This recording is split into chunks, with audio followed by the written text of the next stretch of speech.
Tu sais que ton téléphone te vole énormément de temps, tu as déjà essayé de réduire ton temps d'écran, mais malheureusement tu tiens 2 jours et après à chaque fois tu rechutes.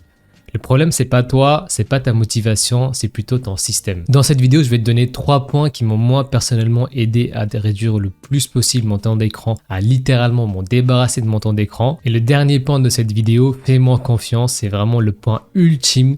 Même si tu es le plus grand addict à ton téléphone et que tu passes le plus de temps sur ton téléphone, peut-être des 6 et des 10 heures par jour, bah crois-moi que cette dernière astuce va complètement éliminer ton téléphone et tu vas pouvoir réduire le plus possible ton temps d'écran. Premièrement, déjà, il faut que tu vires absolument tout ce qui te prend le plus de temps sur ton téléphone. Donc tout ce qui est Instagram, YouTube, TikTok, tout ce qui est divertissement, c'est dehors. Et tu vas garder sur ton téléphone le strict nécessaire, minimum.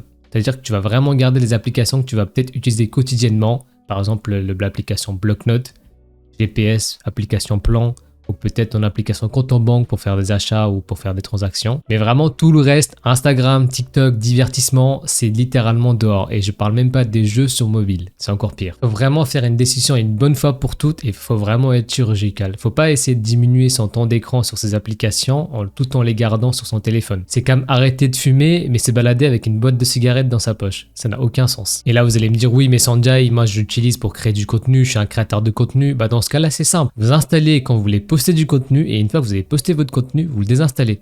Et à chaque fois que vous avez besoin de réinstaller, bah c'est pour poster du contenu et pas pour forcément consommer.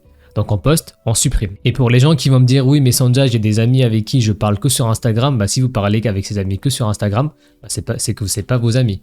Si c'est vos amis, vous avez peut-être leur numéro de téléphone et pourraient peut-être envoyer des messages. De toute façon, si vous voulez vraiment vérifier vos messages d'Instagram, une fois par jour au moins, bah vous pouvez le vérifier sur votre PC. Vous ne pourrez pas le vérifier sur votre téléphone quand vous êtes dehors ou quoi, mais peut-être une fois par jour, vous pouvez vous connecter sur Instagram, sur Safari, Google Chrome, bref, sur votre PC et vérifier vos messages. Parce que malheureusement, si on garde Instagram installé sur son téléphone, on va vérifier tous les 10 minutes si on a reçu des messages. Alors qu'en le désinstallant complètement, bah, on sera plus obligé de vérifier sur Instagram tous les 10 minutes si on a reçu des messages, s'il y a des gens qui ont liké notre photo, s'il y a des gens qui ont commenté notre vidéo. Plus d'Instagram, plus de TikTok, plus de divertissement sur notre téléphone. Si on veut vraiment checker des choses sur ces applications, sur ces sites, on le fait via PC, une fois par jour peut-être, mais c'est tout. La meilleure des solutions les gars pour réduire son temps d'écran, c'est l'élimination. C'est pas essayer de diminuer son temps d'écran parce que vous allez toujours finir par rechuter, retomber dedans après 2-3 jours.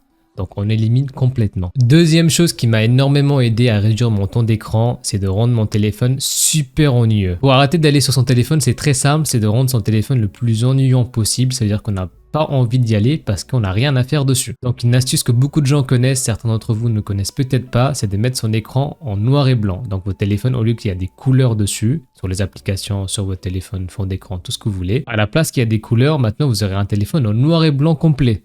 Donc plus de couleurs, vous avez moins envie d'y aller. Donc c'est assez simple à mettre en place, je vous laisse chercher sur internet, sur Android, iPhone, etc.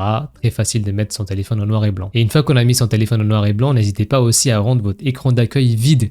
Rien. Il doit y a rien à voir sur votre écran d'accueil. Et quand vous avez rien sur votre téléphone et que vous avez rien sur votre écran d'accueil, bah vous n'avez pas envie d'aller sur votre téléphone souvent parce qu'il n'y a rien à faire. Moins ton téléphone va t'attirer visuellement, moins tu auras envie d'aller et plus tu seras libre. Donc littéralement, avec cette astuce-là, ton temps d'écran va littéralement être divisé par 2, voire divisé par 10. Donc mets ton téléphone en noir et blanc et vide-moi toutes les applications pour que même sur ton écran d'accueil, il n'y a rien. Et si avec toutes ces astuces-là que je t'ai données, tu finis toujours par rechuter, que tu les as déjà essayé, testé, mais au final tu restes toujours addict à ton téléphone et que ton téléphone te vole énormément de temps, j'ai l'astuce ultime que j'ai utilisée depuis plusieurs années qui m'ont donné le plus d'effet. Cette astuce-là, c'est vraiment pour les personnes qui ont vraiment tout essayé et malgré qu'ils ont tout essayé, rien n'a fonctionné.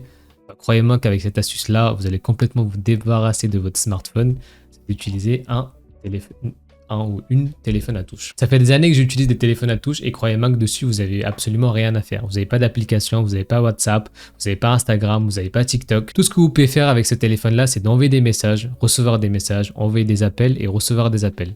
Très très basique. Vous pouvez même pas limite écouter de la musique. En soi, vous pouvez écouter de la musique.